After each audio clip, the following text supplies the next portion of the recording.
Hi, my name is Billy Cerveny with Redbird. Thanks for watching this new series, Man Enough. This is something we've been working on for several months, and it's been a lot of fun.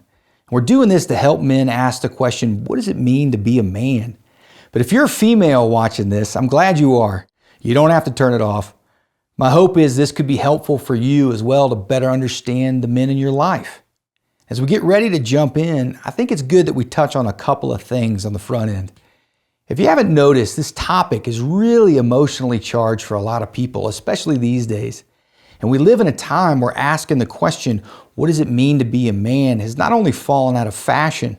As a culture, we're debating whether gender is even a thing. Now, please hear me, that is not a political statement. It's a theological and a spiritual one. My hope is to bring a little order to the chaos, to help us think through some of these things in a way that's not just helpful, but that embraces God's design for our masculinity. So we'll be having this conversation from the perspective that gender, it's a thing. And it's a thing created by God for a beautiful purpose. It's something we're called to explore and understand more deeply. The next thing I want to say is the question we're asking is a big one. It's so big, in fact, you'll spend your entire life exploring it. So we didn't create this series to tighten every loose bolt or lock down every question you might have.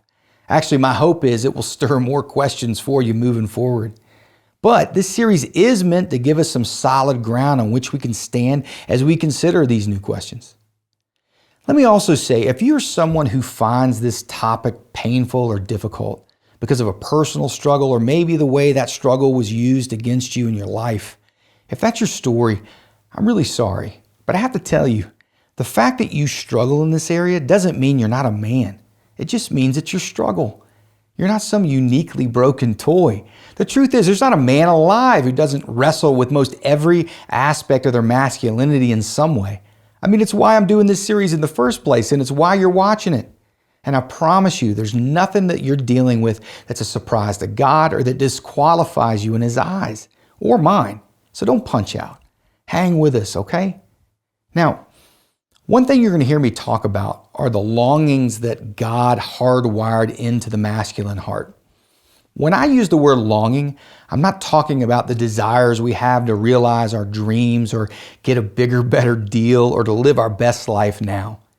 You see, the viability and stability of those kinds of desires depend on our lives unfolding according to our plans, and they leave very little room for things not going the way we want or for pain.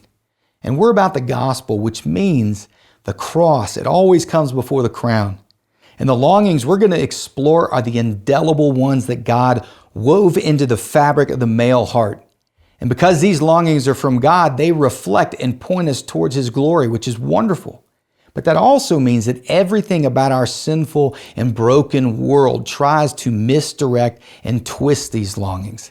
And there's nothing in this world more efficient or that takes more pleasure into twisting them than our own hearts.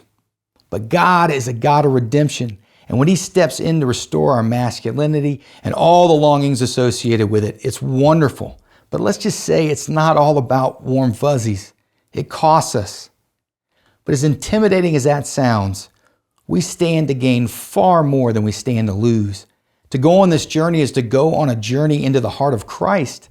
And Christ animates our masculinity with purpose and meaning. And this produces the kind of joy which is sturdy enough to bear the weight of our questions, hopes, love, successes, and failures.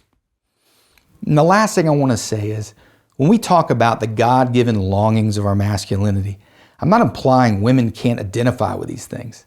Men and women, we aren't numbers in a math problem who have to stay on our side of the equal sign so we don't screw up the whole equation.